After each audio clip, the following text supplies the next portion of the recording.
یا کنستائن میرے پاکستانیوں، کل ڈاکٹر یاسمین جو کور کمانڈر کے اوپر حملہ ہوا تھا، جو گھر جلایا گیا تھا، اس کیس میں بری ہو گئی ہیں۔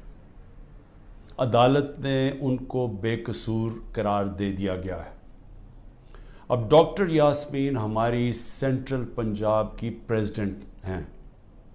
سینٹرل پنجاب کی پریزیڈنٹ جب بری ہو جاتی ہیں تو اس کا مطلب کہ یہ پارٹی پالیسی نہیں تھی، یہ جو جلائے گئے ہیں، وہ جو گھر جلایا گیا اور جدھر بھی 3-4 جگہ اور جو جگہیں جلائی گئی ہیں، یہ پارٹی پالیسی نہیں تھی، کیونکہ ڈاکٹر یاسمین تو پریزیڈنٹ ہوتے ہوئے انہوں نے پارٹی پالیسی بتانی تھی نا کیا ہے۔ تو جب وہ بری ہو گئی اور وہ ان کی ویڈیو چل رہی ہے، یوٹیوب پہ چلے جائیں، وہ بار بار کہہ رہی ہیں کہ آپ نے اندر نہیں جانا، لاؤڈ سپیکر پہ کہہ رہی ہیں اندر نہیں جانا۔ تو اس سے اب آگے سوالات اٹھ جاتے ہیں کہ کیا یہ جو لوگوں کو اندر ڈالا گیا، 10,000 سے زیادہ لوگ جیلوں میں ہیں، کیا یہ ایک پری پلان ایک منصوبہ بنا ہوا تھا کہ اس کی آڑ لے کے یہ جو کور کمانڈر کا گھر ہے اور یہ جو اور جگہوں پہ آگے لگی ہیں، ان کی آڑ لے کے ساری پارٹی کو بین کرنا تھا؟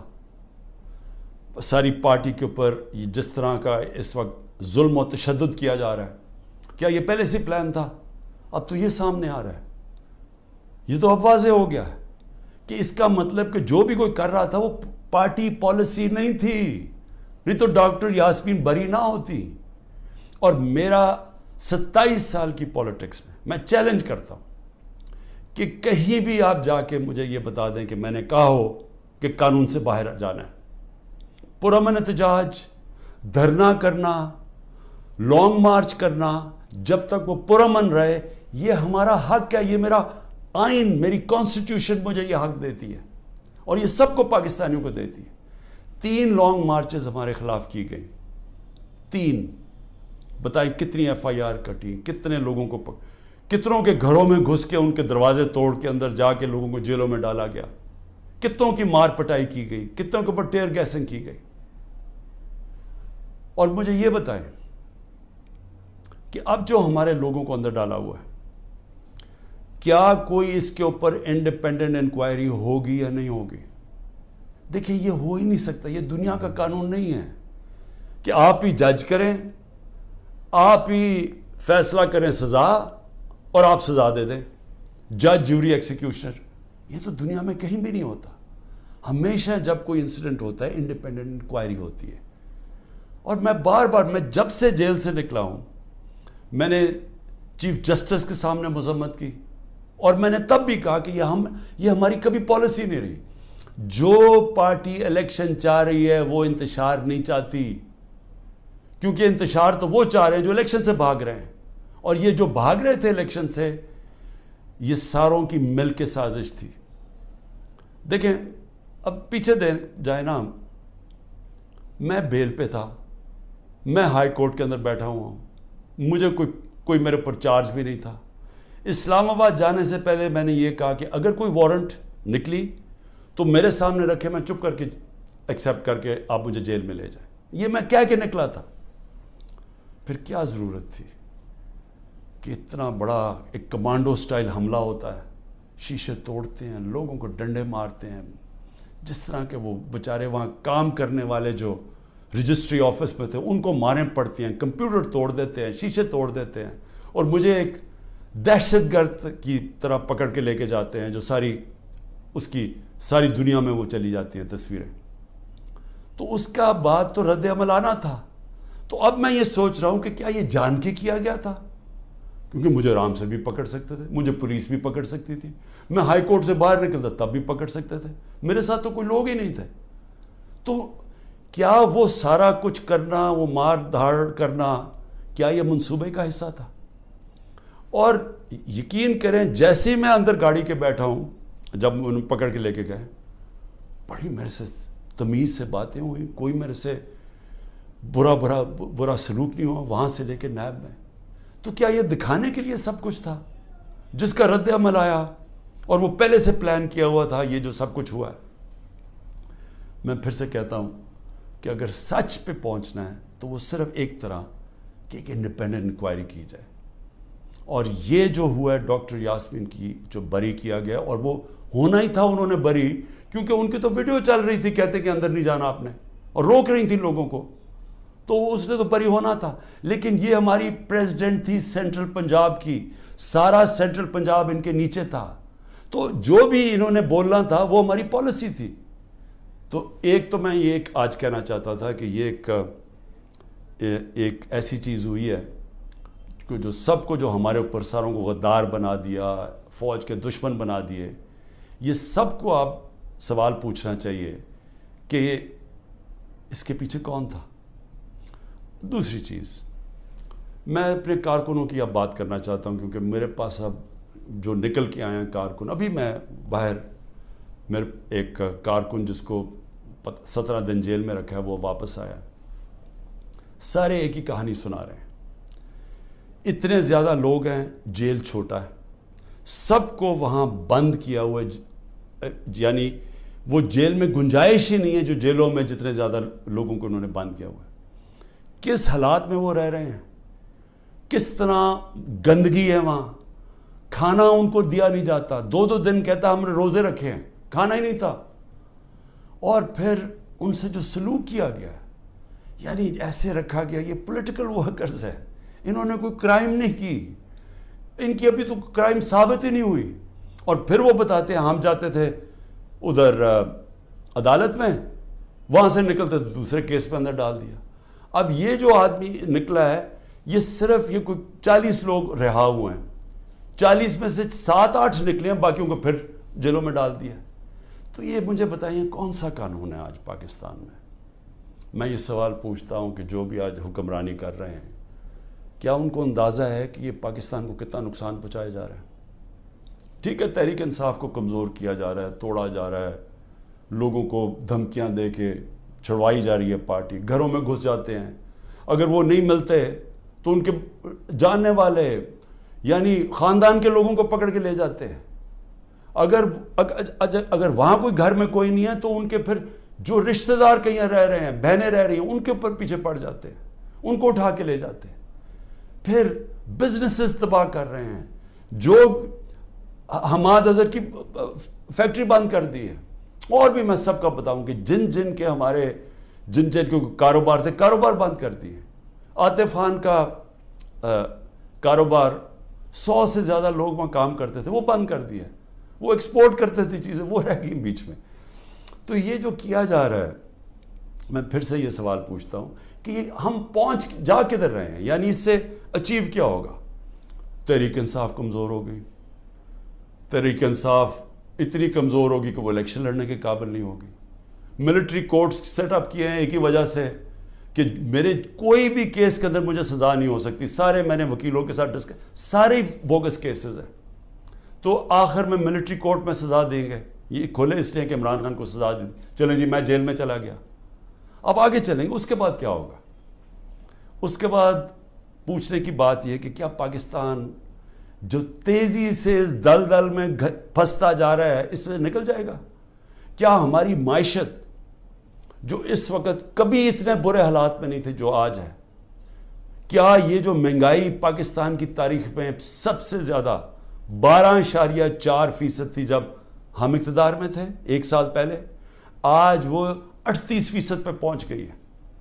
یعنی لوگوں کو تنخواہ دار طبقے کے لیے اب وہ عذاب آ گیا ہے اور آتا جائے گا. بجلی کے بل نہیں دیے جائیں گے ان سے, ان کو گھر میں جو کھانے پینے کی چیزیں ہیں جس کو سینسٹیو پرائز انڈیکس ہے, یہ 38% ہے, وہ 45% پہ پہنچا ہوا ہے. یعنی جو گھر کی کھانے پینے کی چیزیں, جو عام کچن آئٹمز ہیں, جو بجلی وغیرہ ہے, تو کیا یہ ٹھیک ہو جائے گا اس سے؟ کیا مجھے کوئی یہ آج بتا دے کہ تحریک انصاف چلیں الیکشن بھی ہار گئی, کیا یہی لوگ آئیں گے نا واپس جو ابھی اقتدار میں بیٹھے ہوئے ہیں؟ تو انہوں نے تو 1 سال میں ملک کو تباہی بیڑا غرق کر کے رکھ دیا. یہ جو اب تو جو فیکٹس اور سٹیٹسٹکس ہیں, اعداد و شمار, یہ تو چھپتے نہیں ہیں. یہ تو آپ سیدھی طرح پاکستان کی وہ اکنامک سروے دیکھ لیں, اس میں تماشا دیکھ لیں کہ کیا ہوا ہے. کہاں 2 سال ایوریج اوسط جو ہماری اکانومی بڑھ رہی تھی وہ 6% تھی. 6% کا مطلب یہ ہے کہ پاکستان کی تاریخ میں یہ وہ 2 سال تھے جدھر سب سے زیادہ معیشت اوپر جا رہی تھی. اور میں یاد کرا دوں جو پچھلی دوروں میں جب ایسے گئی ہے تو امریکی ڈالر آ رہے تھے. ایوب خان کے دور میں سیٹوں اور سینٹوں کا پیکٹ تھا, ہم ان کے ساتھ ملے ہوئے تھے, ہمیں ڈالر آ رہے تھے. ضیاء الحق کے دور میں ہم افغان جہاد کا حصہ بنے تھے, تب بھی ڈالر آ رہے تھے. جنرل مشرف کے دور میں 1-2 سال جو ترقی ہوئی تھی وہ ہم وار آن ٹیرر میں ان کے ساتھ ملے ہوئے تھے, تب بھی ڈالر آ رہے تھے. یہ باہر سے ڈالرز آنے کے بغیر ملک میں 6% اوسط ہماری جو اکنامک گروتھ ہوئی, اور یہ ایک شعبے میں نہیں ہوئی. زرعی جو ہم نے چینجز کیے, جو انسینٹیوز دیے, 4.5%, 17 سال کے بعد ہماری زرعی گروتھ ہوئی. ہماری جو لارج سکیل مینوفیکچرنگ تھی, جو اصل نوکریاں ہیں, وہ 17 سال کے بعد وہ اتنی تیزی سے بڑھ رہی تھی 10.4% پہ. تو جو انڈسٹری بھی بڑھ رہی تھی, ہماری زراعت بھی, جو پروڈکشن سینٹر سے بڑھ رہے تھے, پہلی دفعہ زور لگایا تھا ہم نے آئی ٹی کے اوپر, ٹیکنالوجی کے اوپر, جو 75% اس کی ایکسپورٹس بڑھ گئی تھیں, اور آگے انہوں نے اور آگے جا رہا تھا. بیرون ملک سے اوورسیز پاکستانی پیسہ بھیج رہے تھے. روشن ڈیجیٹل اکاؤنٹ میں $5 ارب آ چکا تھا, اور 1.5 سال کے اندر, اور تیزی سے بڑھ رہا تھا. یعنی بیرون ملک پاکستانیوں کا پیسہ آنا شروع ہو گیا تھا. بڑے پروجیکٹس تھے ہمارے, جس طرح وہ راوی سٹی, اس طرح کے بڑے پروجیکٹس میں اوورسیز پاکستانی کا ہم نے پیسہ لے کے آنا تھا. کیونکہ ابھی تو صرف گھروں میں گھر لیتے ہیں نا, وہ زیادہ سے زیادہ ریل اسٹیٹ میں, لیکن اصل جو پیسہ جب آپ پورا شہر بنا رہے ہیں اس میں اصل پیسہ آنا تھا, ڈالرز آنے تھے پاکستان میں. اور جو اگر یہ سندھ حکومت نہ ہمارا وہ پروجیکٹ بنڈل آئلینڈ کا ختم کرتی, بڑے بڑے اربوں ڈالر کی وہاں انویسٹرز تیار تھے آنے کے لیے, تو پاکستان میں ڈالرز بھی آ رہے تھے. اتنے زیادہ, جو آپ بڑے بڑے بزنس مین سے پوچھیں کبھی اتنے ان کے نفع ہوئے ہیں, بزنسز بڑھ رہی تھی. تو ملک جب ترقی کر رہا تھا, اس کو جب اب یہاں پہنچایا ہے, اور ان لوگوں نے آ کے آج تباہی کے کنارے پہ کھڑا کر دیا ہے. نہ باہر سے انویسٹمنٹ آ رہی ہے, نہ کوئی پیسہ آ رہا ہے, نہ باہر سے کسی کو اعتماد ہے, نہ اندر سے. تو کیا انہوں نے ان کو اب آگے لے جا کے ملک ٹھیک کرنا ہے؟ تو میرا سوال 2 اور ہیں کہ ملک تو تب ٹھیک ہوگا جب رول آف لا ہوگا. جب تک ملک میں قانون کی حکمرانی نہیں آتی, کبھی بھی اس ملک کے اندر خوشحالی نہیں آئے گی, انویسٹمنٹ نہیں آئے گی. تو یہ تو ہم دوسری طرف چلے گئے ہیں. ہماری عدلیہ نے ایک بڑا ایک پہلے ہمیشہ اقتدار کے ساتھ چلتی تھی. ایک سجاد علی شاہ چیف جسٹس نے کوشش کی, ان کے اوپر پورا نواز شریف کا مافیا نے پورا ان کو ڈنڈوں سے اٹیک کر کے تو ان کو فارغ کر دیا, پیسے چلا کے. اس کے بعد ہماری عدلیہ کبھی آزاد نہیں تھی, یعنی کوشش بھی نہیں کی. پہلی دفعہ 2007 میں وکلا کی موومنٹ شروع ہوئی, چیف جسٹس کے ساتھ وکلا کھڑے ہوئے, آہستہ آہستہ قوم کھڑی ہوئی, اور پہلی دفعہ پاکستان میں امید ہوئی کہ ہماری عدلیہ آزاد ہو رہی ہے. اور عدلیہ نے اچھے فیصلے کیے, لوگوں کو اعتماد آنا شروع ہوا آہستہ آہستہ عدلیہ میں. وہ سارا کچھ آج تباہی کے کنارے پہ پھر سے پہنچ گیا. آج عدلیہ سہم گئی ہے, ان کو ڈرایا دھمکایا جا رہا ہے, ججز کو ٹیلی فونز کال جا رہی ہیں, ان کے اوپر ٹیپیں دکھائی جا رہی ہیں بلیک میل کے لیے, یا آپ کے ٹیپیں ہیں, یا آپ کے اوپر یہ کوئی کیسز بنائے ہوئے ہیں. وہ گھبرائے, سہمے ہوئے ہیں. جو ججز کا ہم نے حالات دیکھے ہیں, وہ اس مشکل حالات میں بھی پوری کوشش کر رہے ہیں کہ قانون کے ساتھ چلیں, لیکن ان کے اوپر وہ پریشر ڈالا جا رہا ہے کہ وہ کام کریں جو کہ سارا وقت ہماری عدلیہ کرتی ہے, طاقتور کے ساتھ چلے جائیں. اور پھر میڈیا کو جس طرح انہوں نے میڈیا کا منہ بند کیا ہے, اور جس طرح کی دھمکی دی گئی ہے. اور میں آج یہ پوچھنا چاہتا ہوں, وہ بڑے بڑے لوگ جو ہمارے دور پہ کہتے تھے کہ جی میڈیا کی آزادی کے اوپر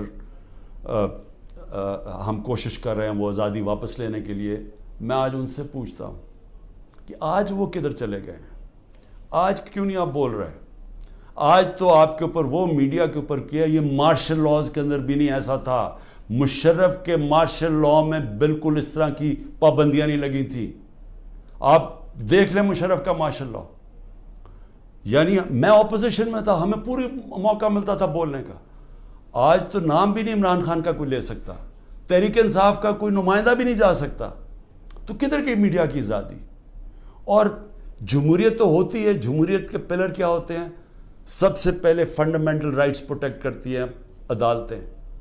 جو ہمارے شہریوں کے فنڈامنٹل رائٹ ہے پرامن احتجاج کرنے کا، وہ ختم ہو گیا. ایک پولیٹیکل پارٹی کی اپنے جو ایکٹیویٹیز کرنے کے لیے جو اپنی جلسے کرتی ہیں، جلوس کرتی ہیں، وہ سب ختم ہو گئے ہیں. ایک پوری جو پارٹی 60 سے 70% پاکستان میں سب سے بڑی پارٹی ہے، اس کو بند کیا جا رہا ہے. اس کا مطلب جمہوریت ختم کی جا رہی ہے. عدالتوں کو دبایا جا رہا ہے. سپریم کورٹ کو تقسیم کیا ہوا ہے اور ان کو کمزور کیا گیا ہے. ان کے اوپر پریشر ڈالا ہوا ہے کہ وہ فیصلے نہ کریں، جمہوریت کے ساتھ نہ کھڑے ہوں. اور میڈیا کا وہ منہ بند کر دیا جو کہ پھر اس کے بغیر تو جمہوریت چلتی نہیں آزاد میڈیا کے. تو آزادی رائے بھی ختم ہو گئی ہے. تو اب رہ کیا گیا ہے؟ اب رہ گیا ہے یہ کہ یا ہم چپ کر کے یہ طاقت کی حکمرانی مان لیں اور اب جائیں اسی جو پہلے پاکستان پہلے جو ڈارک ایجز میں کہتا ہوں، جو ہمارے برے وقت تھے کہ جدھر ہم دنیا کے اندر ہمارا مذاق اڑتا تھا کہ جناب پاکستان میں تو ملٹری ڈکٹیٹرشپ، یہاں تو آزادی نہیں، جمہوریت. بار بار ہندوستان سارے فورمز پہ کہتا تھا کہ پاکستان میں جمہوریت ہی نہیں، ہم بات کس سے کریں. اور آج واپس اسی دور کی طرف جا رہے ہیں. یعنی جمہوریت کو جو تباہی کی طرف لے کے جا رہے ہیں، اس کا مطلب آزادی جا رہی ہے. حقیقی جمہوریت وہ ہوتی ہے، وہی حقیقی آزادی دیتی ہے، کیونکہ وہ آپ کے بنیادی حقوق کی حفاظت کرتی ہے، وہ انصاف دیتی ہے. طاقتور سے آپ کا نظام، آپ کا آئین آپ کو تحفظ دیتا ہے، لوگوں کو آزاد کر دیتا ہے. تو یہ تو پھر وہ واپس چلے گئے ہیں وہاں. یہاں تو کوئی آزادی نہیں ہے اب. یہاں تو ہر قسم کی آزادی پہ پابندی لگ گئی ہے. تو یہ آزادی کے اوپر پابندی نہیں لگی، یہ ملک کے فیوچر کے اوپر پابندی لگ گئی ہے. ملک اس دلدل میں سے نکلا گا کیسے؟ مجھے یہ بتائیں کہ ان کے پاس اب کیا فارمولا ہے؟ میں آپ کو بتاتا ہوں کیا فارمولا ہے. ایک ہی فارمولا ہے کہ پاکستان کے اندر رول آف لاء قائم کریں. اس ملک کے اندر جب تک لوگوں کو، انویسٹرز کو، جو باہر سرمایہ کار ہیں، جو سب سے بڑی آپ کی طاقت اوورسیز پاکستانی ہیں، جب تک ان کو اعتماد نہیں ہوگا پاکستان کے جسٹس سسٹم پہ، انویسٹمنٹ نہیں آنے لگی اور سرمایہ کاری نہیں آئے گی، تو ہم تو ایسے کر کے بھیک مانگ کے کھڑے ہوں گے کہ جی کہیں سے کوئی ہمارا دوست ملک ہمیں پیسے ڈالرز دے دے. تو اصل تو ڈالرز آنے ہیں سرمایہ کاری سے. وہ تب آئیں گے جب ان کو اعتماد ہو پاکستان کے جسٹس سسٹم پہ. تو جب گورنمنٹ سپریم کورٹ اور آئین کے مطابق جو فیصلہ کرتا ہے کہ الیکشن ہونے ہیں 14 مئی کو، گورنمنٹ وہی نہیں مانتی، دھمکیاں دیتی ہے چیف جسٹس کو، اوپنلی کہتی ہے کہ ہم تمہارے فیصلے نہیں مانیں گے. تو اس ملک کے اندر کون اس ملک کے انصاف کے نظام کے اوپر اعتماد کرے گا؟ اور جو سرمایہ کار ہوتا ہے، جس نے محنت سے اپنا سرمایہ جمع کیا ہوتا ہے، وہ بہت گھبراتا ہے، بڑی جلدی گھبرا جاتا ہے. اس کو جب تک اعتماد نہیں ہوتا کہ میرا سرمایہ کو ایک ملک کا انصاف کا نظام تحفظ دے گا، میں جب بزنس کروں گا تو میرے پاس اگر فراڈ ہوا تو میرے پاس ایک جسٹس سسٹم ہے، وہ پروٹیکٹ کرے گا مجھے، وہ انویسٹمنٹ نہیں کرتا. الائن دبئی کے اندر، یو اے میں، ابھی مجھے وہاں سے خبر آئی کہ پچھلے 8 مہینے کے اندر پاکستانیوں نے الائن میں اتنی انویسٹمنٹ کی ہے جو کہ انہوں نے 10 سال میں پاکستانیوں نے نہیں وہاں کی تھی. تو پاکستان کا تو سرمایہ باہر جا رہا ہے، باہر سے چھوڑیں کہ سرمایہ پاکستان آنا ہے. لوگوں کو تو امید کھو بیٹھے ہیں، وہ اپنا سرمایہ بھی بھیج رہے ہیں. اور جو ہمارا ہیومن کیپٹل ہے، یعنی جو ہمارے پروفیشنز ہیں جن کو باہر نوکریاں مل سکتی ہیں، وہ چھوڑ کے جا رہے ہیں. تو آگے تو ہمارا امید ہی ختم ہو گئی ہے. تو یہ اگر سارا پلان ہے کہ کسی طرح یہ سب کچھ ہو رہا ہے تحریک انصاف کو ختم کرنے کے لیے، تو اس کے بعد آگے تو پلان بتائیں کہ ختم کر کے پھر کیا کرنا ہے. تو وہ تو کوئی نظر ہی نہیں آ رہا. ان کا تو کوئی روڈ میپ ہے نہ ان کے پاس تو ہوتا تو اب تک یہ ٹھیک کر چکے ہوتے ملک کو. تو یہ تو کسی کے نہ اسٹیبلشمنٹ کے پاس کوئی روڈ میپ ہے. تو یہ تو ہمیں اندھیرے میں لے کے جا رہے ہیں. اس لیے میں صرف اپنی قوم کو آج یہ کہنا چاہتا تھا کہ دیکھیں، دو راستے ہیں. فیصلہ ہم نے کرنا ہے کہ کیا ہم نے یہ ایک جنگل کے قانون کی طرف جانا ہے اور تباہی کی طرف اور اندھیرے کی طرف, یا ہم نے ساری قوم نے جد و جہد کرنی ہے آزادی کی طرف, رول آف لاء کی طرف, کانسٹیٹیوشن کی طرف, حقیقی جمہوریت کی طرف اور خوشحالی کی طرف. یہ دو راستے اب آ گئے, اور میں یہ امید رکھتا ہوں کہ جس طرح میں کھڑا ہوں اور اینڈ تک جب تک زندہ ہوں کھڑا رہوں گا, آپ نے بھی اس ملک کی حقیقی آزادی کے لیے کھڑے رہنا ہے. شکریہ.